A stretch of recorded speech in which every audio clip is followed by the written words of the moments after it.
Mr Speaker, thank you very much for giving me this opportunity to give my maiden speech, and indeed for reminding the House that I should be heard interrupted. That makes me feel a little more at ease. Within this speech, I intend to give you a sense of who I am, both as a new member for Edinburgh West and also that of the Shadow Minister for Business, Innovation and Skills. However, before I do so, I must add my own tribute to Charles Kennedy, who was a politician I greatly admired, and that of his wit. Edinburgh West, similar to many constituency boundaries, isn't strictly limited to that just of Edinburgh West. It extends from the beautiful South Queensferry with its iconic rail bridge through Kirkliston and Ratho and into the city, encompassing Edinburgh Airport, the headquarters of the Royal Highland Society and the Royal Bank of Scotland, and then travels into the west end of the city past Edinburgh Zoo. Is it too early in my speech to get 3 for the price of 1 in panda jokes? Passing parts of Stenhouse, Carricknow and Castorphine, it stops to include Murrayfield, a beautiful place, as well as the home of our Scottish rugby. On the other arterial route into town, it includes Barnton, Cramond and parts of Blackhall, as well as Drylaw, Pilton and Muirhouse. For many, it is a place of comfortable living, and visitors would need to look hard to recognise the innocuous building in Drumbray as that of a food bank, one of several in my constituency.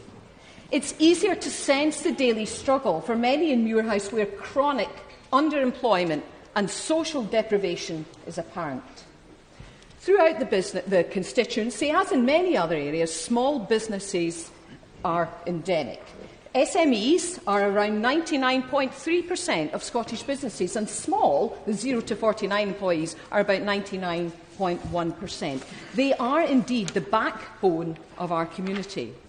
Interestingly, though, Edinburgh as a whole demonstrates the parallel worlds of wealth alongside poverty. And I'm constantly reminded of the danger warnings from the world-renowned economist Stiglitz, that an unequal society not only limits our ability to compete, but is both a cause and a consequence of volatility. My predecessor, Mike Crocker, was considered to be a hard-working MP, and many years ago we worked together as colleagues in Standard Life. And I have to say, we often found the debates about politics a lot more interesting than the debates about pensions. Despite a robust campaign, he was unable to resist the swing away from the Lib Dems, and the SNP came from 4th in 2010 to 1st in 2015. And I wish him well in his future career. Mr. Deputy Speaker, may I tell you a little about myself? I started life as a professional piano player and then spent many years delivering large-scale business and IT change in financial services, and then set up my own small business. Politics was always an interest, but became a passion as I became involved in our debate about independence. I and many other business owners investigated the business case for independence, having gone through the numbers, having gone through the economics, having looked at the status quo and said, how can we grow our economy? Where are our new emerging markets? Look at the risks, look at the opportunities, and we concluded that that was the right way to go. And I was joined by literally thousands of business owners in coming to that conclusion. Because, of course, we know that this strong economy that we all seek enables us, yes, we want targeted growth by use of effective economic levers, but this strong economy underpins the public services from which we all benefit. We've touched today on the forthcoming bills, and I will personally watch with interest, because my driver in this debate is about the ambition that must underpin what we want to achieve. And I will be watching to see whether there is the appropriate level of ambition and vision. So will the Enterprise Bill provide measures that really encourage and support small businesses? Will they start to take the steps that address the chronic lack of available liquidity for small businesses? Will the Full Employment and Welfare Benefits Bill really aim to deliver full employment, or will it focus on yet more cuts? And these self-same cuts that mean we have to support people, whether it's housing benefit, whether it's working tax credits, doesn't make sense to me, I have to say. Will the housing bill simply tinker around the edges of English planning laws, or will it really support affordable housing and new jobs to help this sector recover from what's been a very difficult time? Will the National Insurance Contribution Bill provide real reforms to incentivise business? And if not, will you devolve this to Scotland so that we can do so? Will the European referendum bill pander to the Eurosceptics, or will it allow the framework for a proper realisation of the benefits in business to the free movements of goods, services and people? We know that the EU is the main destination for Scotland's international exports, and the Daily Telegraph recently quoted, "Everybody is very aware that Britain is the next big problem on the horizon. The mood is that we've got to save the British from themselves," says Giles Merritt, head of Friends of Europe think tank. Or it may be that the austerity agenda will drive all that is presented to this House. The need for cuts was sold as a requirement to decrease the debt, to decrease the deficit, but during the last Parliament, the Chancellor failed on all of his own measures. Arguments against austerity were trodden underfoot by what Paul Krugman, the Nobel Prize-winning economist, calls a bogus narrative, and the Office of Budget Responsibility notes that the UK is the only country where the deficit has not been reduced by growing, but by cutting.